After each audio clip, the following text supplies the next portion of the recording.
So good afternoon, class. So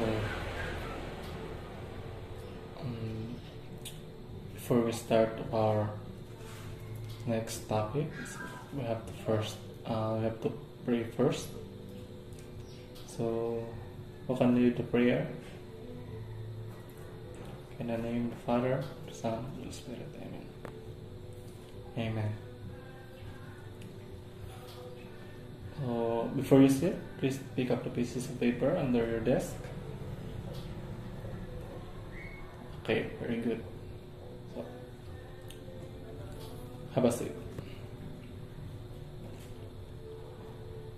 So before we proceed to our next topic, who can give me a short recap about what we discussed in the last meeting? Okay, very good. It's about continental drift theory. So we have to move on next, which is before we have to proceed to our prior discussion, is there anyone who can give their ideas about the phrase "even a rock's old song"? Anyone? Okay, so even a rock moves on. We need to say that nothing remains the same. So even a rock that has no life, it will not remain in the same place. So there's a lot of factors nga kung atong literal lang panahona, which is there's a lot of factors nga ang stone is dili siya mag-permit diha sa iyang area. So even sa atong plates, sa mga plates na sa ato is nag-move gihapon na siya through volcanic eruption, seismic activities, so mag-move gihapon na siya. So in life, ang kato siya relate sa atong life. So atong life is dili yun siya magstay kung unsa ra na karon. Maybe mo go up or mo go down. So that was this mean. Okay.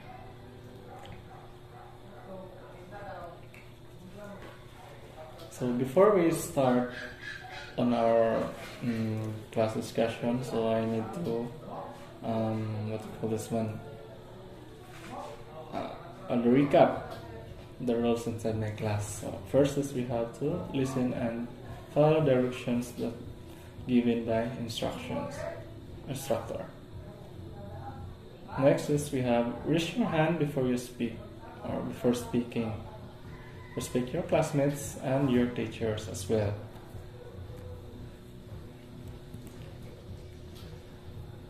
So who can give their ideas about the picture? Yes, it is the presence of volcano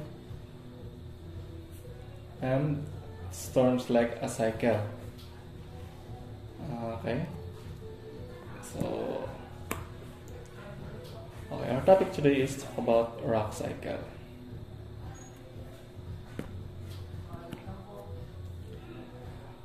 So the objectives of this topic is at the end of this lesson, at least 85% of students will be able to identify the three types of rocks, classify rocks into igneous and sedimentary and metamorphic rocks.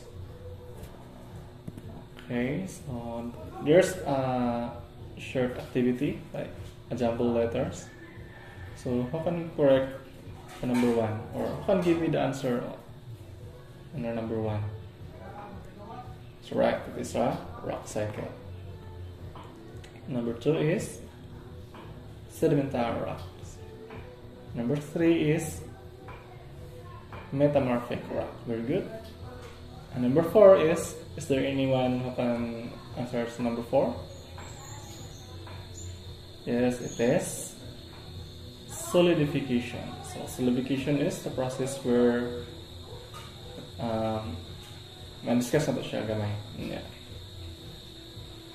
Next is we have, the last is igneous rock. So there are 3 types of rocks. First is we have igneous, second is sedimentary, third is metamorphic rock. So this is a process of the 3 types of rocks. Igneous is from hot molten materials or lava, magma or lava. So when you say lava, it is outside of the volcano, but inside of the volcano is magma. Metamorphic and sedimentary. First is we have to discuss about igneous rock. Igneous rocks are formed by magma and lava as it cools. So igneous rocks form in 2 different ways. Rocks that come from lava cools very fast and can either be very tight and airy, or the rocks can be glassy. So the rocks come from magma are formed underground. They are often very times hard and more colors. So mas gahi ang nasa magma nga mabuo kaysa lava. Kaya kung si lava, na siya sa outer parts sa volcano. Gawa siya sa crater. Then si magma is inside the volcano.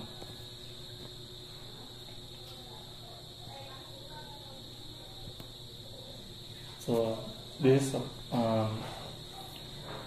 the process of igneous rock. So more siya when we say there's a magma or hot molten materials, so more siya magma. This one is the magma chamber.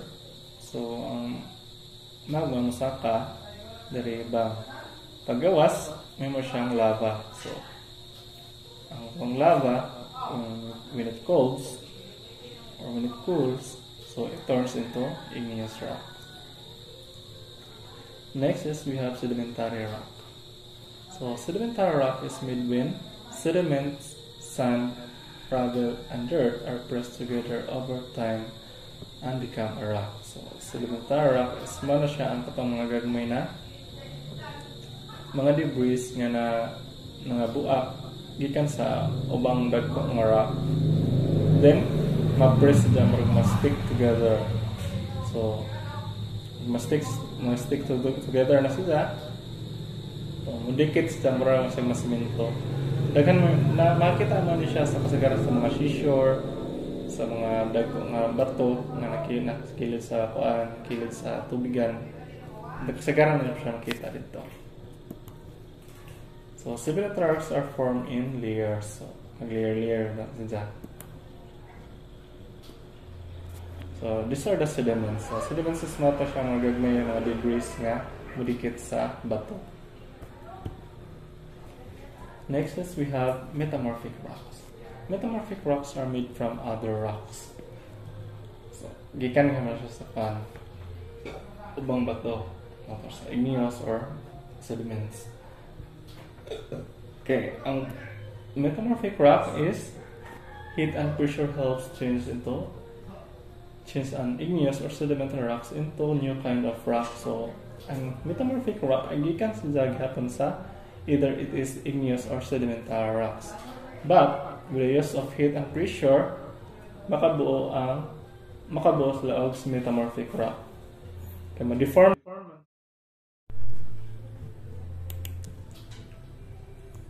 So next is we have the rock cycle. So ano siya ang rock cycle? So from magma, so makaproduce siya ang volcanic eruption. So volcanic eruption, kung ang lava magawas na, kung ang lava diri sa gawas, makaproduce na siya og igneous rock.